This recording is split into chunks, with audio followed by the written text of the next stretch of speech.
Ibrani pasal 7. Kristus dan Melkisedek. Sebab Melkisedek adalah Raja Salem dan Imam Allah yang Maha Tinggi. Ia pergi menyongsong Abraham ketika Abraham kembali dari mengalahkan raja-raja dan memberkati dia. Kepadanya pun Abraham memberikan 1/10 dari semuanya. Menurut arti nama Melkisedek adalah pertama-tama Raja Kebenaran dan juga Raja Salem, yaitu Raja Damai Sejahtera. Ia tidak berbapa, tidak beribu, tidak bersilsilah, harinya tidak berawal dan hidupnya tidak berkesudahan. Dan karena ia dijadikan sama dengan anak Allah, ia tetap menjadi imam sampai selama-lamanya. Camkanlah betapa besarnya orang itu, yang kepadanya Abraham, bapa leluhur kita, memberikan 1/10 dari segala rampasan yang paling baik. Dan mereka dari anak-anak Lewi, yang menerima jabatan imam, mendapat tugas menurut hukum Taurat untuk memungut persepuluhan dari umat Israel, yaitu dari saudara-saudara mereka, sekalipun mereka ini juga adalah keturunan Abraham. Tetapi Melkisedek, yang bukan keturunan mereka, memungut persepuluhan dari Abraham dan memberkati dia, walaupun ia adalah pemilik janji. Memang tidak dapat disangkal bahwa yang lebih rendah diberkati oleh yang lebih tinggi. Dan di sini, manusia-manusia fana menerima persepuluhan, dan di sana ia yang tentang dia diberi kesaksian bahwa ia hidup. Maka dapatlah dikatakan bahwa dengan perantaraan Abraham dipungut juga persepuluhan dari Lewi yang berhak menerima persepuluhan, sebab ia masih berada dalam tubuh bapa leluhurnya ketika Melkisedek menyongsong bapa leluhurnya itu. Kristus adalah imam yang lebih tinggi daripada Harun. Karena itu, andai kata oleh imamat Lewi telah tercapai kesempurnaan, sebab karena imamat itu umat Israel telah menerima Taurat, apakah sebabnya masih perlu seorang lain ditetapkan menjadi imam besar menurut peraturan Melkisedek, dan juga tentang dia tidak dikatakan menurut peraturan Harun? Sebab jikalau imamat berubah, dengan sendirinya akan berubah pula hukum Taurat itu. Sebab ia yang dimaksudkan di sini termasuk suku lain. Dari suku ini tidak ada seorang pun yang pernah melayani di mezbah. Sebab telah diketahui semua orang bahwa Tuhan kita berasal dari suku Yehuda, dan mengenai suku itu Musa tidak pernah mengatakan suatu apapun tentang imam-imam. Dan hal itu jauh lebih nyata lagi jikalau ditetapkan seorang imam lain menurut cara Melkisedek, yang menjadi imam bukan berdasarkan peraturan-peraturan manusia, tetapi berdasarkan hidup yang tidak dapat binasa. Sebab tentang dia diberi kesaksian, engkau adalah imam untuk selama-lamanya, menurut peraturan Melkisedek. Memang suatu hukum yang dikeluarkan dahulu dibatalkan kalau hukum itu tidak mempunyai kekuatan dan karena itu tidak berguna. Sebab hukum Taurat sama sekali tidak membawa kesempurnaan. Tetapi sekarang ditimbulkan pengharapan yang lebih baik, yang mendekatkan kita kepada Allah. Dan sama seperti hal ini tidak terjadi tanpa sumpah. Memang mereka telah menjadi imam tanpa sumpah, tetapi ia dengan sumpah diucapkan oleh dia yang berfirman kepadanya, Tuhan telah bersumpah dan ia tidak akan menyesal, engkau adalah imam untuk selama-lamanya.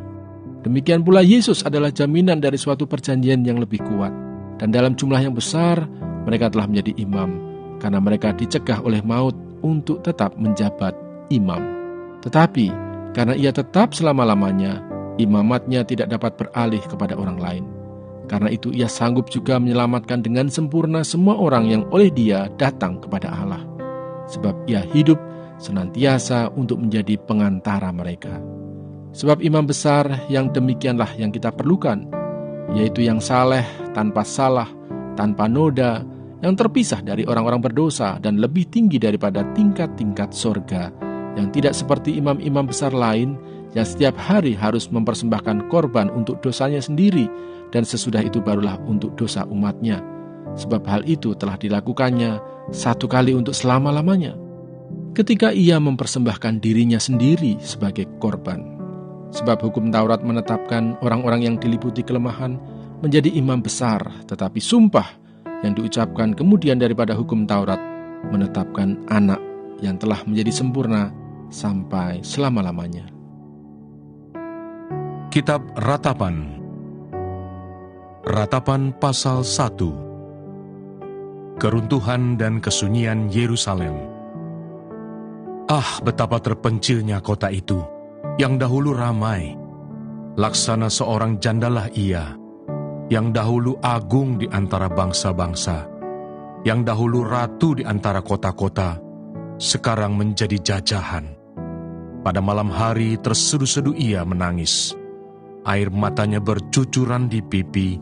Dari semua kekasihnya, tak ada seorang pun yang menghibur dia. Semua temannya mengkhianatinya, mereka menjadi seterunya. Yehuda telah ditinggalkan penduduknya karena sengsara dan karena perbudakan yang berat. Ia tinggal di tengah-tengah bangsa-bangsa, namun tidak mendapat ketenteraman. Siapa saja yang menyerang dapat memasukinya pada saat ia terdesak. Jalan-jalan ke Sion diliputi duka cita karena pengunjung-pengunjung perayaan tiada. Sunyi senyaplah segala pintu gerbangnya. Berkeluh kesahlah imam-imamnya. Bersedih pedih darah-darahnya, dan dia sendiri pilu hatinya. Lawan-lawan menguasainya, seteru-seterunya berbahagia. Sungguh, Tuhan membuatnya merana karena banyak pelanggarannya. Kanak-kanaknya berjalan di depan lawan sebagai tawanan. Lenyaplah dari putri Sion segala kemuliaannya. Pemimpin-pemimpinnya bagaikan rusa yang tidak menemukan padang rumput. Mereka berjalan tanpa daya di depan yang mengejarnya. Terkenanglah Yerusalem pada hari-hari sengsara dan penderitaannya akan segala harta benda yang dimilikinya dahulu kala, tatkala penduduknya jatuh ke tangan lawan dan tak ada penolong baginya. Para lawan memandangnya dan tertawa karena keruntuhannya. Yerusalem sangat berdosa, sehingga najis adanya. Semua yang dahulu menghormatinya, sekarang menghinanya. Karena melihat telanjangnya, dan dia sendiri berkeluh kesah dan memalingkan mukanya. Kenajisannya melekat pada ujung kainnya. Ia tak berpikir akan akhirnya. Sangatlah dalam ia jatuh. Tiada orang yang menghiburnya. Ya Tuhan, lihatlah sengsaraku, karena si seteru membesarkan dirinya. Si lawan mengulurkan tangannya kepada segala harta bendanya. Bahkan harus dilihatnya bagaimana bangsa-bangsa masuk ke dalam tempat kudusnya. Padahal Engkau ya Tuhan telah melarang mereka untuk masuk jemaah-Mu. Berkeluh kesah seluruh penduduknya sedang mereka mencari roti. Harta benda mereka berikan ganti makanan untuk menyambung hidupnya. Lihatlah ya Tuhan, pandanglah betapa hina aku ini. Acuh tak acuhkah kamu sekalian yang berlalu? Pandanglah dan lihatlah, apakah ada kesedihan seperti kesedihan yang ditimpakan Tuhan kepadaku, untuk membuat aku merana tatkala murkanya menyala-nyala. Dari atas dikirimnya api, masuk ke dalam tulang-tulangku, dihamparkannya jaring di muka kakiku, didesaknya aku mundur, aku dibuatnya terkejut, kesakitan sepanjang hari. Segala pelanggaranku adalah kuk yang berat, suatu jalinan yang dibuat tangan Tuhan, yang ditaruh di atas tengkukku, sehingga melumpuhkan kekuatanku. Tuhan telah menyerahkan aku ke tangan orang-orang yang tidak dapat kutentangi. Tuhan membuang semua pahlawanku yang ada dalam lingkunganku. Ia menyelenggarakan pesta menentang aku untuk membinasakan teruna-terunaku. Tuhan telah menginjak-injak putri Yehuda, darah itu, seperti orang mengirik memeras anggur. Karena inilah aku menangis. Mataku mencucurkan air, karena jauh daripadaku penghibur yang dapat menyegarkan jiwaku. Bingunglah anak-anakku, karena terlampau kuat si seteru. Sion mengulurkan tangannya, tapi tak ada orang yang menghiburnya. Terhadap Yakub dikerahkan Tuhan, tetangga-tetangganya sebagai lawan. Yerusalem telah menjadi najis di tengah-tengah mereka. Tuhanlah yang benar, karena aku telah memberontak terhadap firman-Nya. Dengarlah hai segala bangsa, dan lihatlah kesedihanku. Darah-darahku dan teruna-terunaku pergi sebagai tawanan. Aku memanggil kekasih-kekasihku, tetapi mereka memperdayakan aku. Imam-imamku dan para tua-tuaku telah mati semuanya di kota, tatkala mencari makan bagi dirinya untuk menyambung hidupnya. Ya Tuhan, lihatlah betapa besar ketakutanku, betapa gelisah jiwaku. Hatiku terbolak-balik di dalam dadaku, karena sudah melampaui batas aku memberontak. Di luar, keturunanku dibinasakan oleh pedang, di dalam rumah oleh penyakit sampar. Dengarlah bagaimana keluh kesahku, sedang tiada penghibur bagiku. Seteru-seteruku mendengar tentang kecelakaanku. Mereka gembira karena Engkau yang mendatangkannya. Datanglah kiranya hari yang telah Engkau umumkan itu, dan biarlah mereka menjadi seperti aku. Biarlah segala kejahatan mereka datang ke hadapan-Mu, dan perbuatlah kepada mereka seperti Engkau telah perbuat kepadaku, oleh karena segala pelanggaranku, karena banyaklah keluh kesahku dan pedih hatiku.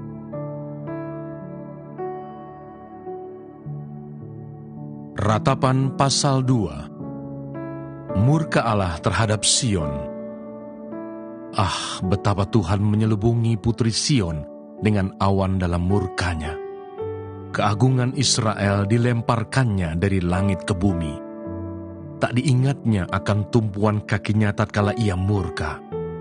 Tanpa belas kasihan, Tuhan memusnahkan segala ladang Yakub. Ia menghancurkan dalam amarahnya benteng-benteng putri Yehuda. Ia mencampakkan ke bumi dan mencemarkan kerajaan dan pemimpin-pemimpinnya.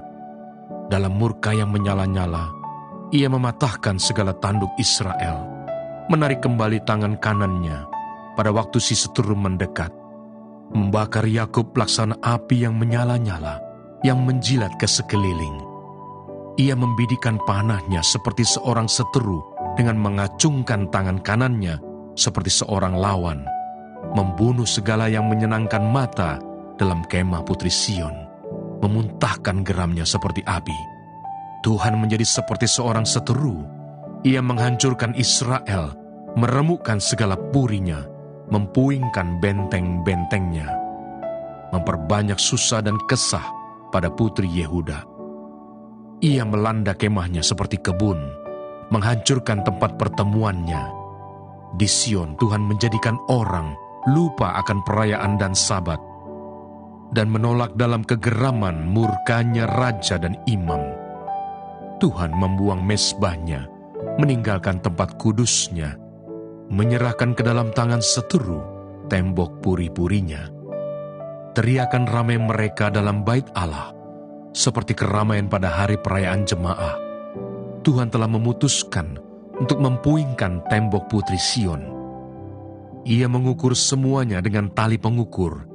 Ia tak menahan tangannya untuk menghancurkannya. Ia menjadikan berkabung tembok luar dan tembok dalam. Mereka merana semua.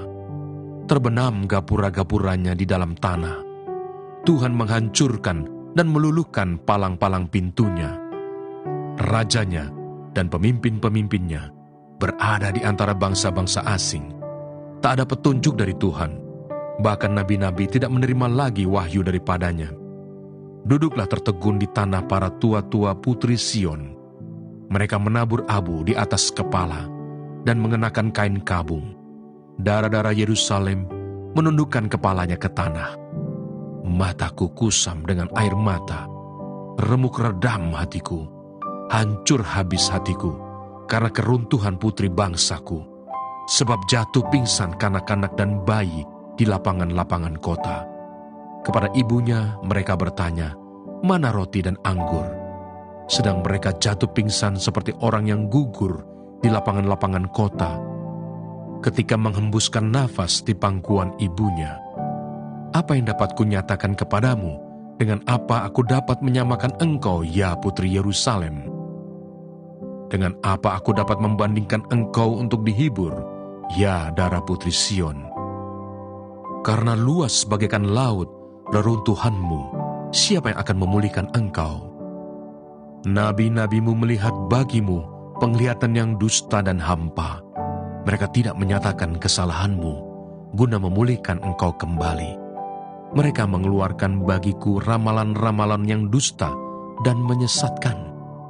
Sekalian orang yang lewat bertepuk tangan karena engkau. Mereka bersuit-suit dan menggelengkan kepalanya mengenai putri Yerusalem. Inikah kota yang disebut orang, kota yang paling indah, kesukaan dunia semesta? Terhadap engkau semua seterumu mengangakkan mulutnya. Mereka bersuit-suit dan menggertakkan gigi. Kami telah memusnahkannya, kata mereka. Nah, inilah harinya yang kami nanti-nantikan. Kami mengalaminya, kami melihatnya. Tuhan telah menjalankan yang dirancangkannya. Ia melaksanakan yang difirmankannya, yang diperintahkannya dahulu kala. Ia merusak tanpa belas kasihan. Ia menjadikan si seteru senang atas kamu.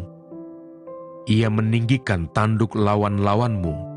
Berteriaklah kepada Tuhan dengan nyaring, hai putri Sion. Cucurkanlah air mata bagaikan sungai siang dan malam. Janganlah kau berikan dirimu istirahat. Janganlah matamu tenang. Bangunlah, mengeranglah pada malam hari, pada permulaan giliran jaga malam. Curahkanlah isi hatimu bagaikan air di hadapan Tuhan. Angkatlah tanganmu kepadanya demi hidup anak-anakmu yang jatuh pingsan karena lapar di ujung-ujung jalan. Lihatlah Tuhan dan tiliklah, kepada siapakah engkau telah berbuat ini? Apakah perempuan harus makan anak kandungnya, anak-anak yang masih dibuai? Apakah dalam tempat kudus Tuhan harus dibunuh imam dan nabi? Terbaring di debu jalan, pemuda dan orang tua, darah-darahku dan teruna-terunaku gugur oleh pedang. Engkau membunuh mereka tatkala engkau murka. Tanpa belas kasihan, engkau menyembelih mereka. Seolah-olah pada hari perayaan, engkau mengundang semua yang kutakuti dari sekeliling. Tatkala Tuhan murka, tak ada seorang yang luput atau selamat. Mereka yang kubuai dan kubesarkan, dibinasakan seteruku. Demikianlah pembacaan firman Tuhan hari ini. Tuhan Yesus memberkati.